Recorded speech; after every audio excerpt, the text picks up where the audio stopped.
안녕하세요. 신명진 목사입니다. 날마다 말씀과 함께 오늘은 창세기 22장 1절부터 14절까지 말씀을 중심으로 은혜를 나누겠습니다. 오늘 본문 말씀은 아브라함을 복의 근원이며 믿음의 조상이 되게 한 매우 결정적인 사건입니다. 1절 말씀에 하나님께서는 아브라함을 시험하기 위해 부르시는데 그것은 다름 아닌 독자 이삭을 번제로 드리는 것입니다.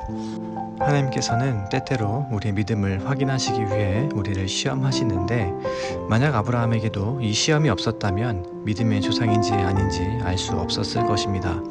우리의 자녀들도 여러 가지 시험을 통해서 배우고 성장합니다. 만약 다른 사람의 것을 컨닝한다면 그 실력은 가짜임이 곧 드러날 것입니다. 믿음의 시험이 닥쳤을 때에도 다른 사람의 믿음을 컨닝하거나 빌려올 수 없습니다. 이 시험은 오롯이 자신의 몫입니다. 시험은 자기 자신과 독대하는 시간이기에 매우 고독합니다. 그래서 우리는 인생의 시험이 빨리 지나가고 시험이 없었으면 좋겠다고 생각하지만 믿음은 시험을 통해서 자라갑니다. 그리고 시험을 통해서 우리는 하나님의 사람이 되어갑니다. 본문에 하나님께서는 아브라함에게 이삭 번제라는 큰 시험을 허락하셨는데 그는 이삭을 바치라는 하나님의 명령에 매우 혼란스러웠을 것입니다. 왜냐하면 하나님께서는 아브라함의 씨인 이삭을 통해서 열국의 아비가 되게 할 것이라고 약속하셨기 때문입니다. 그런데 이삭을 바치라는 것은 하나님 자신의 약속에 정면으로 대치되는 명령입니다. 아브라함은 이 아들을 죽이면 하나님의 약속은 어떻게 이루어집니까? 이렇게 하실 거면 이삭은 도대체 왜 주신 겁니까? 왜 주셨다가 도로 가져가십니까? 라고 하나님께 항변을 하고 싶지 않았을까요?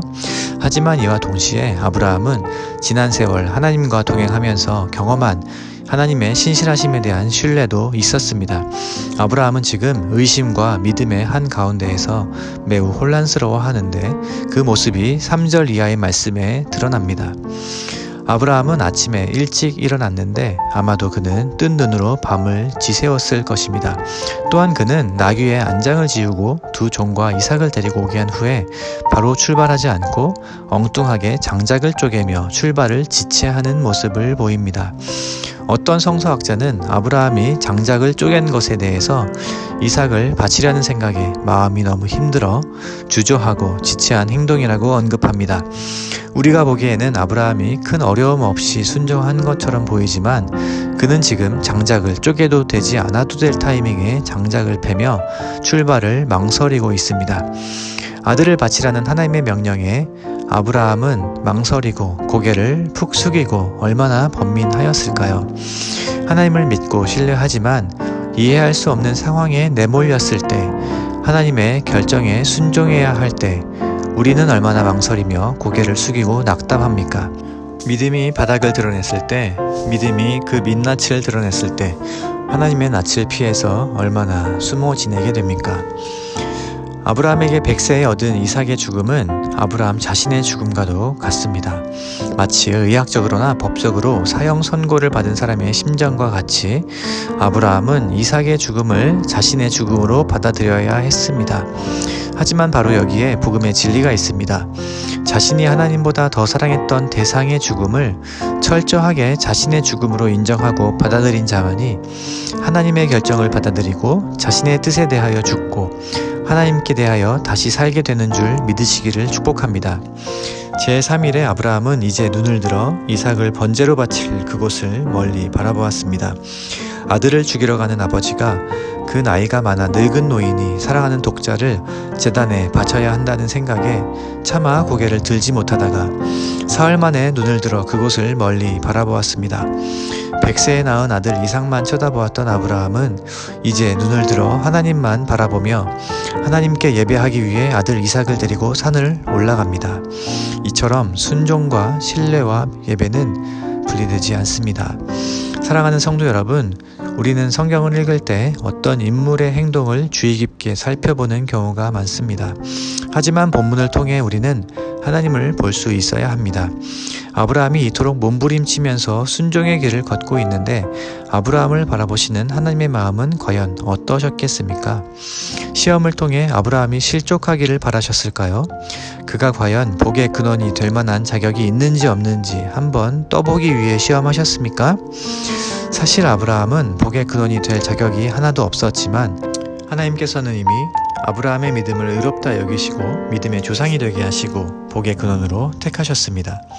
그렇기에 하나님께서는 아브라함이 이 시험에 통과하기를 바라시며 응원하셨을 것입니다. 시험 가운데에서 믿음이 정금과 같이 단련되고 있는 아브라함을 바라보시면서 하나님께서도 침묵하고 계시기가 쉽지 않으셨을 것입니다. 아브라함을 향해 마음으로 이렇게 소리치셨을지 모릅니다. 아브라함아, 나는 이삭을 잡으려는 것이 아니다. 내가 번제할 제물은 따로 준비했다. 그러니 믿음으로 한 발자국만 더 나아가라. 오늘 이 새벽에 동일한 음성으로 응원하시는 하나님을 경험하시기를 주님의 이름으로 축복합니다.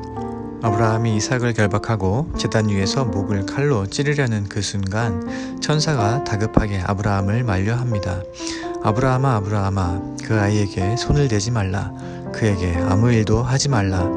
내가 이제야 하나님을 경외하는 줄 내가 알았다 하고 말씀합니다. 아브라함은 이 사건을 통해서 믿음의 조상으로 검증받았을 뿐만 아니라 변함없이 약속을 지키시는 하나님의 신실하심을 한 차원 더 깊게 알게 되었습니다. 하나님께서는 아브라함을 위해 번제할 어린 양을 친히 준비하신 여호와 이레의 하나님이십니다. 사랑하는 성도 여러분, 저와 여러분도 인생 가운데 겪게 되는 여러 가지 시험을 통해서 아브라함과 같이 되어갈 것이고 그 시험 중에 하나님이 예비하신 것을 만나게 될 것입니다. 함께 기도드리겠습니다. 살아계신 하나님 아버지, 우리의 삶 가운데에는 머리로 이해할 수 없지만 하나님의 결정하심에 순종해야 하는 순간이 다가옵니다. 하나님께서 우리의 믿음을 더 성장시키기 위해 시험하실 때 우리는 무능력하고 무기력한 자기 자신과 독대하며 고독함 속에 고개를 숙이지만 이제 다시 눈을 들어 하나님을 바라보며 믿음과 순종의 산 제사가 향기로운 냄새가 되어 하나님께 연락되게 하여 주옵소서. 아브라함이 이삭을 번제로 드림으로 오히려 이삭을 얻은 것처럼 우리가 가장 사랑하는 것을 번제로 드림으로 하나님을 가장 사랑하게 하옵소서. 어제나 오늘이나 영원토록 동일하신 예수 그리스도의 이름으로 기도드립니다. 아멘.